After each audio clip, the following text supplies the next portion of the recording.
A manhunt is underway in Cape Town. Police are looking for 3 gunmen who killed 6 people in Khayelitsha yesterday. It is the second mass shooting in that area in the space of a week. Our reporter Nasiphi has been tracking the latest developments. Let's go live to her now in Khayelitsha. And Nasiphi, one of the rights that we all have as citizens of this country is the right to safety. But in Khayelitsha, that is clearly not a reality for all. Right to safety, Tembekile, and also right to life. And this comes hot on the heels of the minister's crime-fighting street in Bizo that was held less than 6 kilometers from where we're currently standing. And that dust to that crime in Bizo had not even settled when 6 people were gunned down right behind me here in this informal settlement. But to talk to us more, I'm joined by Ndithini Kido from the Khayelitsha Development Forum. Ndithini, we've been talking about crime and mass shootings in Khayelitsha, extortions and the likes. What creates this environment and enables these, crimes that we're seeing in Khayelitsha? Thank you so much, Nasiphi, and good afternoon to your viewers as well. You see, the criminals are not naive. The criminals would also pick up when there are vibes, there's disconnect on people who must make this place safe. That is the lack of coordinated response from the local government, provincial and the national, as well as the community's own role to it. Because we ourselves as community leaders, we have a responsibility as well to make Khayelitsha safe. But as community leaders, we can only do so much. Our task, Nasiphi, is to trade in hope. I stand now here to talk to you just to give these people here, this million-plus people, hope that still there will be a Khayelitsha tomorrow that they must raise their kids in. Ndithini, 6 people gunned down less than 24 hours right behind us. But 5 people were gunned down here and another gentleman less than a kilometer from where we're currently standing. Talk to us about the determination of these criminals and how brazen they were, because we are standing right in the middle of a very busy street. Look, the criminals have calculated and understood the glaring lack of policing resources that is directed to the townships such as Khayelitsha. You see, the disappointing thing, Nasiphi, here is that we've got big businesses with their own private security and everybody else. The glaring and the determination, the glaring lack of respect for the law by the criminals tells the story of the size of the work that we still need to do.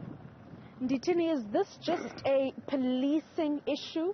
Is it just a police and law enforcement issue? Or should other departments be coming in to develop communities like Khayelitsha? I mean, Khayelitsha is not the only community this past weekend that saw a mass shooting.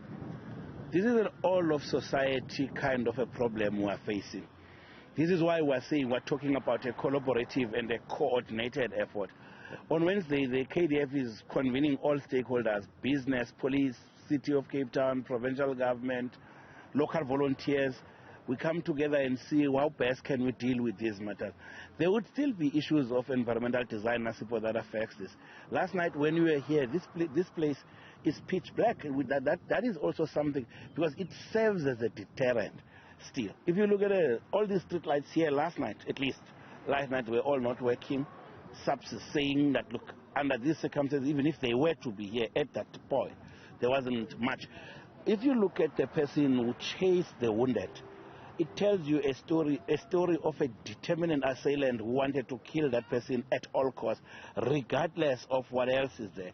For some reason, they would have assured that nothing was going to interrupt their activity as they were doing it. Ndithini, Khayelitsha is no stranger, obviously, to these mass shootings. Just the other week, the community woke up to 5 people dead in one spot. A week later, we hear speaking about the same issue. There's an issue of guns, an issue of ammunition, kidnappings, extortions in these communities. I mean, we have street imbezos, we have ministers coming here of police. You speak about engagements with the relevant stakeholders, but is that enough? We are a human rights and freedom-loving community. We would not resort to means where the community at least not instigated by us to take up arms or to take the law into their own hands. But the situation, Nasiphi, tells a story of inequity, a lack of balance in the distribution and focus. Like, as you have correctly put it, Khayelitsha now has become no stranger to these types of multiple killings. But still, nobody can produce a coherent strategy to deter it up to this point, till such time that we ourselves must stand up and do it ourselves. We'll have to leave it then. Ditini Kido from the Khayelitsha Development Forum. I mean, the distribution of resources obviously taking center stage. The issue of lighting, which is one of the recommendations of the Khayelitsha Commission that seeks to also say to implementing the 12 recommendations could see a decrease in crimes of this nature. As I mentioned, the mixture of guns or illegal guns in the streets of Khayelitsha, ammunition, killings and extortions is something that is not foreign to this community. And quite frankly, Tembekile, I'm actually losing count on the number of people that have died on the streets in the various communities on the outskirts of Cape Town in the last week. 5 people that were reported last week in Khayelitsha, less than 6 kilometers from where we're currently standing. 6 people yesterday. Manenberg also experienced a number of shootings due to gang rivalry. 8 people losing their lives in the streets of Manenberg in a space of 3 days.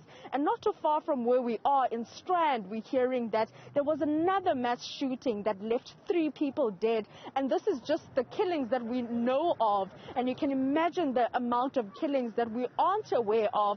So basically, I mean, I think Cape Town is in crisis mode. And, the Minister of Police that was here last week saying that they will continue engaging the community up until such a point where they see a reduction in crime. But an issue of the distribution of resources and also having other departments come in and develop communities like Khayelitsha, I think it's something that we should be seeing in the near future to try and avoid what is currently happening in these communities. Nasiphi, thank you very much for that comprehensive reporting this Human Rights Day from Khayelitsha in the Western Cape.